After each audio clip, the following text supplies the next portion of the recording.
Derek Mallon wasn't the kind of man who usually got noticed. He was good at his job, sure. He followed orders, showed up early, stayed late, and never complained. He had served quietly for years in Earth's new interstellar core, mostly as a navigation officer. He knew how to read space currents better than most. Still, when it came to promotions or medals, someone else always stepped forward while he stepped back. That was just how it went. So when the message came, "You have been selected as the new captain of the Star Weaver," he thought it was a mistake. He read it twice, then 3 times. Then he blinked and stared at it again.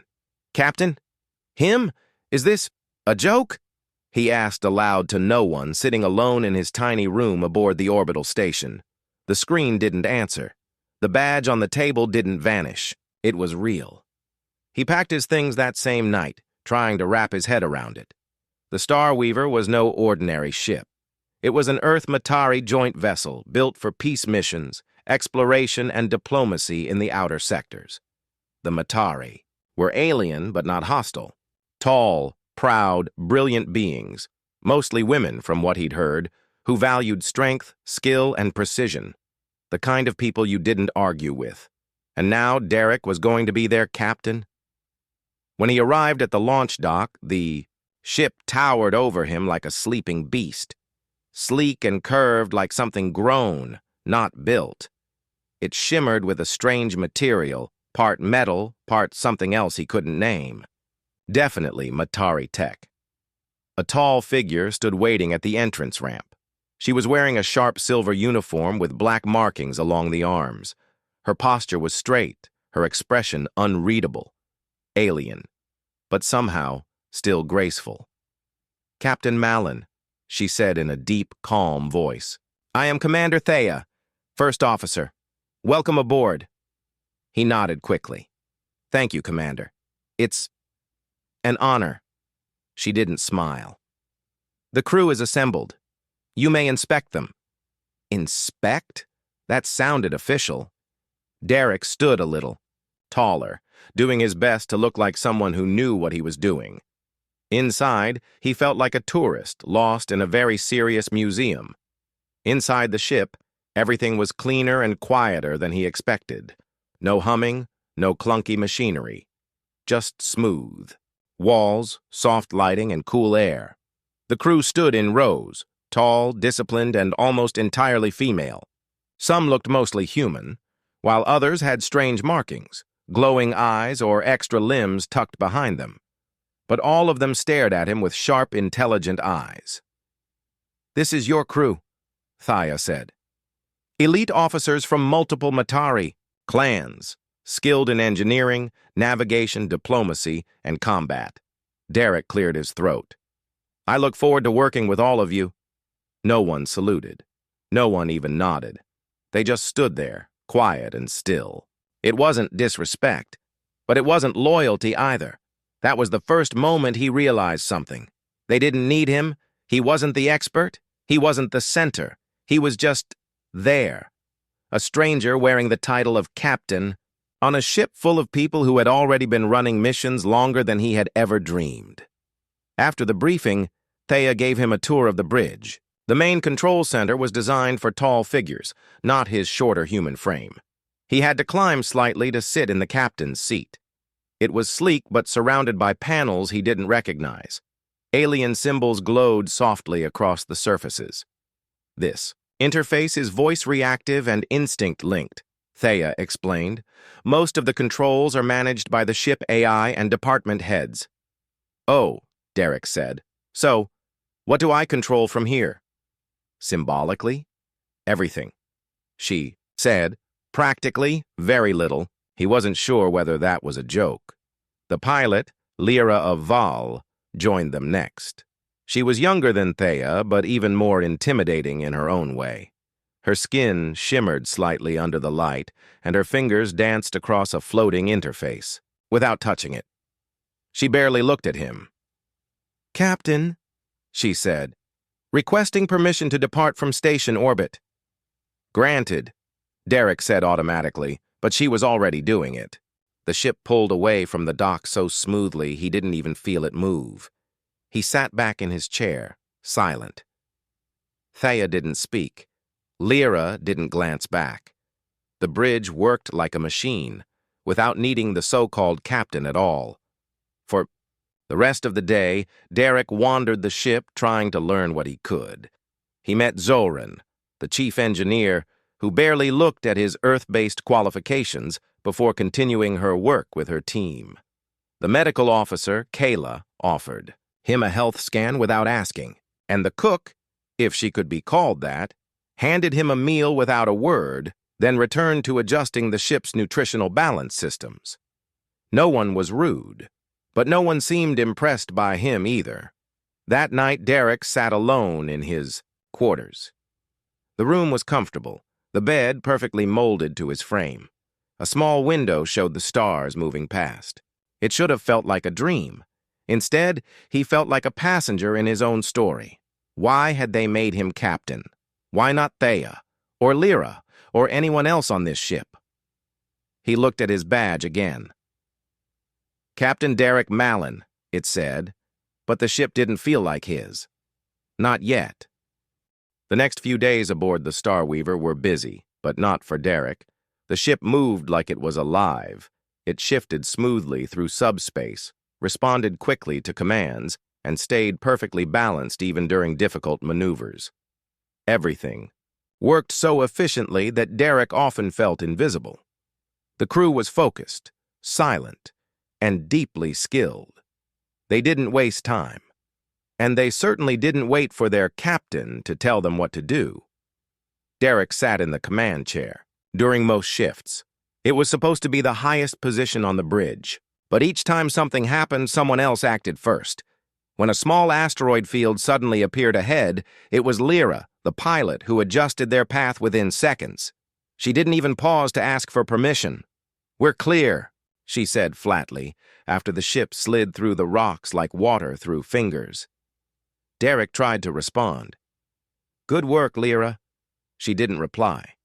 She just returned her focus to the navigation system, as if his words didn't matter.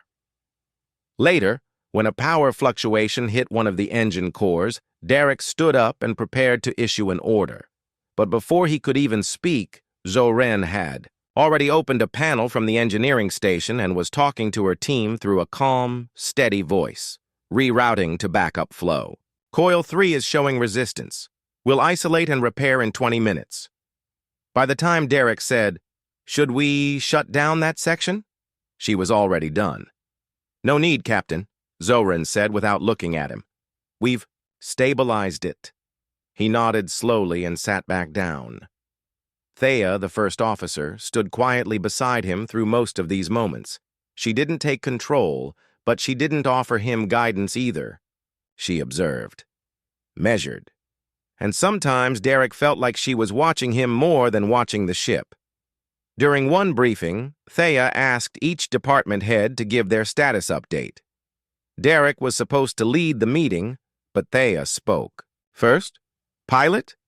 Course is steady. No anomalies in this section of Matari space. Engineering? All systems operating within standard limits. Repairs completed after last fluctuation. Medical? No injuries. All personnel in good condition." Derek glanced around the table. Everyone sat with perfect posture. Their faces were calm but unreadable, not unfriendly, but not welcoming either. He opened his mouth to say something, but what could he add? Everything was running smoothly. They had already handled everything. After the meeting, Derek tried to speak with Thea in private. "I feel like I'm not needed," he admitted. She raised one brow slightly. "You are the captain. You are needed." "But no one asks me anything," he said. "They just act. On their own. I haven't made a single real decision." "You have given permission," Thea replied. "That's not the same," Derek said. "They do things first. I just catch up." She paused, folding her hands behind her back. This crew was selected for speed, strength, and intelligence. They are trained to act before hesitation causes failure. I'm not asking them to be slow, Derek said, a little defensively. I just thought being captain meant I'd be leading, not just watching. Thaya nodded slowly, as if she understood, but then said something unexpected. Respect is not given freely on this ship. It must be earned, not by title, but by action. Her words stayed with him long after the conversation ended. He began noticing more things, like how the crew talked to each other with sharp clarity, no wasted words, no confusion. How Lyra often made adjustments to the flight path that Derek didn't even notice until he checked the logs. How Zoren and her team ran drills twice a day without anyone needing to remind them. Even the younger officers trained together in quiet harmony, without supervision. This wasn't a crew that needed a boss. They needed someone who could match them. One evening, while the ship was passing through a calm corridor of space, Derek sat alone in the observation room. He stared at the swirling stars and drifting gas clouds. He thought about how he used to imagine being captain, giving speeches, making heroic decisions. Everyone clapping when the mission was complete, but this wasn't a fantasy. This was real, and it was different. He heard a sound behind him, soft footsteps. He turned and saw Lyra stepping into the room. She didn't speak right away, just walked over to the wide glass wall and looked out. "It's quiet tonight," she said finally. Derek nodded. "Yes." For a moment, they both stared at the stars. "You're not used to crews like this, are you?" she asked. He shook his head. "Not even a little." She smirked slightly, the first sign of any expression he'd seen from her. "We've worked together for a long time. Most of us train from childhood. Our minds move fast. Too fast, sometimes. I've noticed," Derek said with a short laugh. "But that doesn't mean we don't see you," she added. "We just don't know what kind of captain you are yet." Her words surprised him. "You're still deciding?" "Of course. Wouldn't you in our place?" Derek nodded slowly. That made sense. Lyra gave him a small nod, then turned to leave. "We don't need someone to shout orders. We need someone who understands us." When she was gone, Derek sat back and thought hard. Maybe he had been looking at this wrong the whole time. Maybe leadership didn't mean control. Maybe it meant connection, understanding the people you were supposed to lead, even if they didn't need your orders. Maybe that was his next step. He closed his eyes and made a quiet promise to himself. He wouldn't try to be the captain he imagined. He would try to become the captain they needed, even if it meant starting from zero. 3 weeks into the mission, Derek had changed. He still wore the same uniform, still held the title of captain, but his mind had shifted. He had stopped trying to prove he was in charge and started listening more, watching more, learning from the people around him instead of acting like he had all the answers. He spent more time with each department, not just as their superior, but as someone willing to understand. He visited engineering and asked Zoren to show him how the alien power systems worked. She was surprised at first, but said nothing. Quietly, she handed him a pair of gloves and let him observe. As the hours passed, she even explained things in simpler terms so he could follow. That was new. When he sat beside Lyra in the pilot's chamber, he didn't try to suggest course changes or question her skills. He just watched, asked questions. She didn't smile, but she answered. Slowly, a connection began to grow. Even Thea started including him in real decision-making. During a strategy meeting about an upcoming diplomatic stop, she asked him, "Captain, how would you approach this?" The moment was small, but for Derek it meant everything. That's when the distress signal came. It was sudden. The ship was cruising near a quiet trade corridor when a red alert lit the panels. The signal came from a nearby colony ship, old, damaged, barely holding together. The message was scrambled, but a few words came through. Life support failing. Multiple injuries. Pirates. The entire crew snapped into motion. No panic, no yelling, just fast, trained coordination. Derek stood up from his chair and looked to Thea. She gave him a brief nod, this time, waiting. He took a deep breath. Lyra, bring us within docking range. Zoren, prep the medical bay and an emergency engineering team. Kayla, get trauma kits ready. Thea, I want 2 security units prepped, just in case. Each officer responded quickly, and for once, Derek didn't feel like they were just following routine. They were following him. The Starweaver reached the broken ship within minutes. It was worse than they thought, deep scorch marks along its side, power flickering, air slowly leaking. The pirates had clearly left it for dead. Lyra held the Starweaver steady while Derek, Thea, and a small team crossed over. They wore sealed suits in case of leaks. The colony ship's halls were dim, cold, and filled with low moans and groans. Injured people, human and alien, lay scattered. Families huddled together trying to stay warm. Kayla and her medics rushed forward, scanning vitals and handing out oxygen masks. Zoran's engineers checked the main power core and immediately began repairs. Derek walked through it all, eyes open, hands steady. He didn't freeze. He didn't panic. He gave orders clearly, calmly. A young girl grabbed his hand as he passed. Her eyes were wide with fear. "Are you the captain?" she asked. He knelt down. "Yes, and we're going to get you out of here, all of you." Thea stood nearby, watching him closely. She didn't say anything, but he could tell. Something had changed in her expression. Back aboard the Starweaver, the rescued colonists were brought into temporary quarters. Medics treated wounds. Engineers continued working. Everyone moved, like a single body. And this time, Derek moved with them. Not above them, not behind, but beside. Later that night, after the last of the survivors had been cared for, Derek stood alone on the bridge. The stars drifted past, and the soft hum of the ship filled the silence. He felt tired, but in a good way. The kind of tired that comes from doing something that mattered. Thea entered quietly and stood beside him. "You handled that well," she said after a pause. "Thank you," Derek replied, unsure if she meant it as praise or observation. "I wasn't sure at first," she continued. "You came to this ship without knowing our ways, without understanding our strengths, but now you're learning." He looked at her. "I didn't want to just give orders anymore. I wanted to earn the right to give them."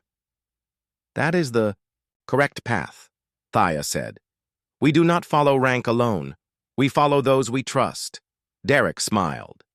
"Then I'll keep working to earn it." Thea nodded once. "You are no longer just a name on a command list. The crew sees you now." That sentence meant more to Derek than any medal or speech ever could. The next morning, during the daily crew briefing, something unexpected happened. As Derek stepped into the command hall, the crew rose to their feet. Not as a routine, not out of obligation, but as a silent sign of respect. Derek paused at the doorway, slightly stunned. Thea stepped beside him and whispered, "Now, they truly see their captain." He took his place at the center of the room and spoke with a new voice, calm, sure, and steady. "Our work yesterday was remarkable," he said. "Not just because we saved lives, but because we worked together. You've shown me what true strength looks like, and I hope I've begun to show you that I'm here not to command from above, but to lead with you." The room stayed quiet, but the energy had changed. The trust was real now, not forced, not automatic, earned. As the meeting ended and the crew returned to their posts, Derek looked around and felt something settle inside him, a sense of belonging, a connection that could never be faked. He was no longer just the man with the badge. He was their captain. Derek had finally found his place. He was still the same man who had once felt invisible on this ship, but now things were different. The crew no longer looked past him. They didn't just hear him, they listened. He didn't need to raise his voice or give orders every second. When he spoke, they paid attention. When he stayed quiet, they waited. Not out of fear, but out of trust. That trust meant everything to him. Over the next few days, the Starweaver continued its mission through Mattery space. The ship delivered supplies to a science outpost, helped repair a damaged space buoy, and transported a group of peaceful delegates to a floating city above a gas giant. Derek handled each situation with a calm and steady hand. But instead of trying to lead every moment, he let the crew do what they did best, and they respected him for it. He still visited departments when he had free time. Not to check on them, but to learn. In engineering, Joren finally gave him a hands-on task, checking the stability of a heat regulator. It was something small, but it meant she trusted him not to break anything. That was progress. In the medical bay, Kayla taught him how to use the ship's advanced scanners. "In case of emergencies," she said. "Not that I expect you to become a doctor." She even smiled a little while saying it. He spent more time with Lyra, too. The pilot still didn't speak much, but she no longer avoided conversation. Once, during a quiet shift, she asked him if he had family back on Earth. He told her about his younger brother, still in training, and his father, a retired engineer who had always wanted Derek to fly ships, not just steer them. Lyra nodded and said, "You're not just steering anymore, you're guiding." That one sentence stayed with him for days. Then came the most difficult test of all. The Starweaver was scheduled to stop at an independent trade station called Sarenvel, located at the edge of a disputed sector. The place was known for being neutral, but also unpredictable. Pirates sometimes used it to move supplies. Rogue scientists used its labs to run private research. The Matari Council had been trying to bring Sarenvel into an official alliance for years, but the station leaders refused to choose sides. This time, Derek and Thea were assigned to attend a meeting with the station's council. The goal was peaceful talks, but everyone knew the situation could shift fast. When the Starweaver arrived, they were met with silence. No greeting, no permission to dock. Just a slow, quiet scan from the station's outer sensors. Finally, a message came through. Docking approved. No weapons, no escorts. Only 2 visitors allowed. Derek and Thea exchanged a look. "This is unusual," Thea said. "They're testing us." Derek nodded. "Let's not fail." They entered the station through an old, flickering airlock. The halls were dim, full of strange smells and soft whispers. People moved quickly between shops and doors, avoiding eye contact. It was the kind of place where trouble didn't ask for permission. It just appeared. At the council chamber, they met 5 leaders. All were different species, dressed in layered robes and ceremonial gear. Some spoke slowly, some not at all.